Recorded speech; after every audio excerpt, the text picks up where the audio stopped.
Hello everyone, मैं नकुल मेहता आप सभी का स्वागत करता हूं। आशा करता हूं आप सभी अच्छे होंगे। हालांकि आज के इस वीडियो में मैं बात करूंगा झारखंड माध्यमिक आचार्य भर्ती 2025 जिसका नियमावली जो है तैयार हो चुका है ना। कंप्लीट इन्फॉर्मेशन आपको बहुत ही कम समय में है ना 2 से 4-5 मिनट में आपको मिल जाएगा। सबसे पहले ये देखिए, आपको ये पीडीएफ जो है सो आप सर्कुलेट हो रहा है, आप देख ही चुके होंगे है ना कि मामला क्या है। देखिए ये जो है, इसको आप लोग बहुत पहले आप लोग के पास मिल चुका होगा।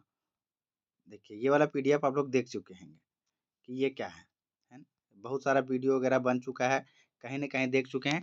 लेकिन ये क्या है? ये है झारखंड सरकार द्वारा स्कूली शिक्षा एवं साक्षरता विभाग के द्वारा, है ना? माध्यमिक शिक्षा जो शिक्षक है, उसके लिए निकाला गया ये है, समझिए, अधिसूचना। ठीक है?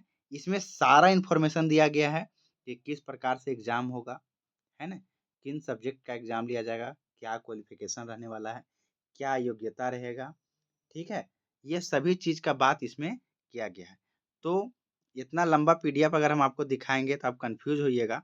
सारा चीज़ को समराइज़ करके बहुत ही कम समय में आपके सामने जो है सो सब बात को रखेंगे। देखिए ध्यान से, एक बार पहले भी मैंने बताया था, लेकिन उस समय ये अधिसूचना नहीं जारी हुआ था, वो सारा का सारा प्रिडिक्शन था, जिसमें से 99% बात सही है, एक आध परसेंट बात इधर-उधर हुआ होगा शायद, है ना? लेकिन देखिए इसमें जो भी बात है, पूरा अधिसूचना का जितना भी चीज़ है उसको समराइज़ करके 1 से 2 मिनट में आपके सामने सारा बात खत्म हो जाएगा। देखिए ध्यान से, ये रहा हम लोग का जो हम तैयार किए हुए हैं। क्या है कि झारखंड माध्यमिक आचार्य 2025 नियमावली तैयार हो चुका है। पहले क्या होता था कि 9-10 और 11-12 का एग्ज़ाम अलग-अलग होता था। तो 9-10 को कहते थे टीजीटी और 11-12 को कहते थे पीजीटी। लेकिन अब जो नया अधिसूचना 20/5 को पास हुआ, उसके तहत अब क्या होगा कि अब 9 से लेकर के 12 तक का जो टीचर है उसको कहा जाएगा माध्यमिक आचार्य। क्या कहा जाएगा? माध्यमिक आचार्य।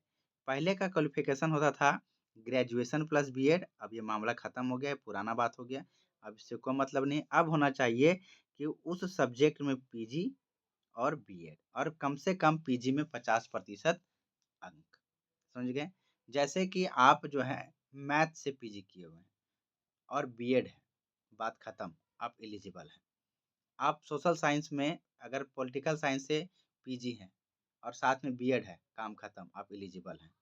जनजातीय भाषा का अगर बात करें या टीआरएल लैंग्वेज में से आपका है, मान के चलते हैं आपका पास खोरठा का पीजी है, ठीक है? आपके पास खोरठा सब्जेक्ट से पीजी है और आप बीएड हैं, तो काम खत्म। जैसे कि मेरे पास 2 पीजी है, ध्यान से समझिए। मैं पोस्ट ग्रेजुएट हूँ खोरठा से, ठीक है? और बीएड भी हूँ, तो मैं एलिजिबल हूँ, एक सब्जेक्ट। दूसरा, मैं कॉमर्स से भी पीजी है मेरा, यानी मेरा एमकॉम है, ठीक है? एमकॉम में मेरा एक ऑनर्स अकाउंट्स था और अकाउंट्स से ही मेन सब्जेक्ट रख के मैंने एमकॉम किया और पीजी मतलब पीजी है, ठीक है? और बीएड भी है। तो हम 2 सब्जेक्ट से एलिजिबल हैं, यानी और खोरठा से और कॉमर्स से।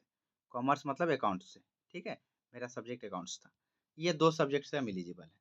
इसी प्रकार से आप जिस सब्जेक्ट से पीजी है ना? ग्रेजुएशन से कोई मतलब नहीं है। आप किस सब्जेक्ट से पीजी हैं और आपका बीएड क्या है, उस सब्जेक्ट में आप एलिजिबल हैं इसमें शिक्षक बनने के लिए। एक चीज़ और, अपेयरिंग को भी मौका दिया गया है। अगर आप लास्ट ईयर में हैं, तो आपको मौका मिलेगा। एग्ज़ाम पैटर्न का बात करें, बहुत ही सहूलियत से बता रहे हैं। 2 पेपर होगा एग्ज़ाम। पेपर 1 क्वालीफाइंग होगा, यानी कि हर एक जो पेपर है वो क्वालीफाइंग होगा और पेपर 1 में 100 क्वेश्चन पूछा जाएगा, 2 नंबर करके, यानी टोटल 200 मार्क्स का एग्ज़ाम होगा। 200 में से 100 मार्क्स जो है आपका सामान्य अध्ययन और कंप्यूटर का रहेगा और हिंदी और इंग्लिश से 100 मार्क्स रहेगा। हिंदी और इंग्लिश से 100 मार्क्स रहेगा, यानी यही 200 का एग्ज़ाम होने वाला है और ये रहेगा क्वालीफाइंग नेचर का। इसमें से आपको मात्र और मात्र लाना है 33%। ये चारों मिला के 33 लाना है, ऐसा नहीं कि अलग-अलग से 33% लाना है। बात खत्म हुआ यहाँ पे। अब देखिए, अब मेरिट जो बनेगा वो पेपर 2 से बनेगा। पेपर 2 कौन-सा सब्जेक्ट रहने वाला है? जो आपका पोस्ट ग्रेजुएशन में है। पोस्ट ग्रेजुएशन वाला सब्जेक्ट से आपको 150 प्रश्न पूछा जाएगा, 150 क्वेश्चन पूछा जाएगा, 2 नंबर करके रहेगा, यानी 300 मार्क्स, 300 मार्क्स का आपसे मेरिट बनेगा। तो टोटल एग्जाम कितना का हो गया, 200 प्लस 300, 500, 500 में से आपका जो हो गया 200 हो गया क्वालिफाइंग नेचर का, इसका कोई मतलब नहीं है, 300 में से मेरिट बनेगा, यानी 150 क्वेश्चन पीजी वाला सब्जेक्ट से 300 नंबर, यानी 2 नंबर करके हर क्वेश्चन को मिलेगा, है ना। और इसी से आपका मेरिट तैयार किया जाएगा। न्यूनतम अहर्ता रखा गया है मेरिट के लिए कि 50% अंक लाना अनिवार्य है। किसके लिए, जनरल के लिए, ईडब्ल्यूएस के लिए, BC1 BC2 के लिए, एसटीए के लिए, ST SC के लिए 45%। इससे कम लाते हैं भले सीट खाली रह जाएगा, आपका ज्वाइनिंग नहीं होगा। एज का बात करें तो एज जो है मिनिमम एज रखा गया है, मिनिमम एज जो है 21 ईयर, 21 ईयर आपका जो काम का चीज़ है वो बता रहे हैं।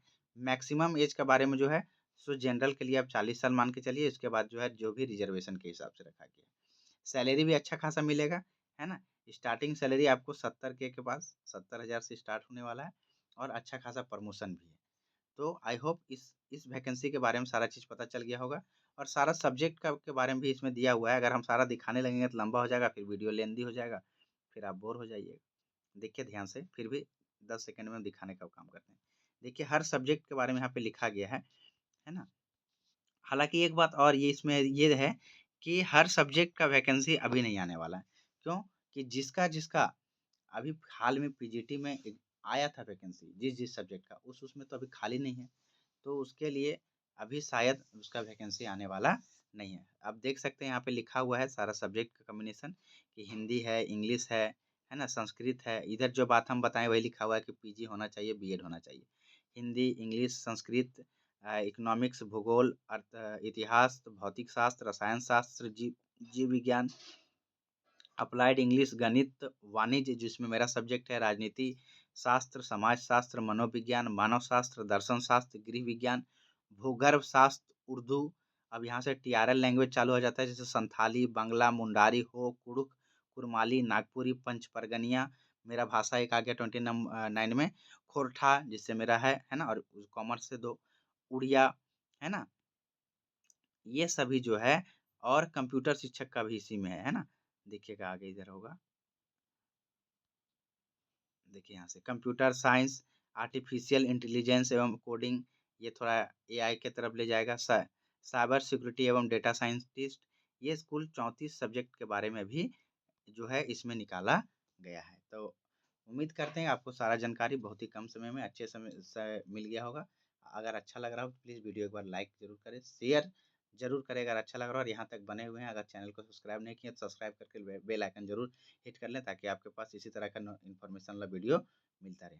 तो थैंक यू ऑल, मिलते हैं नेक्स्ट वीडियो में।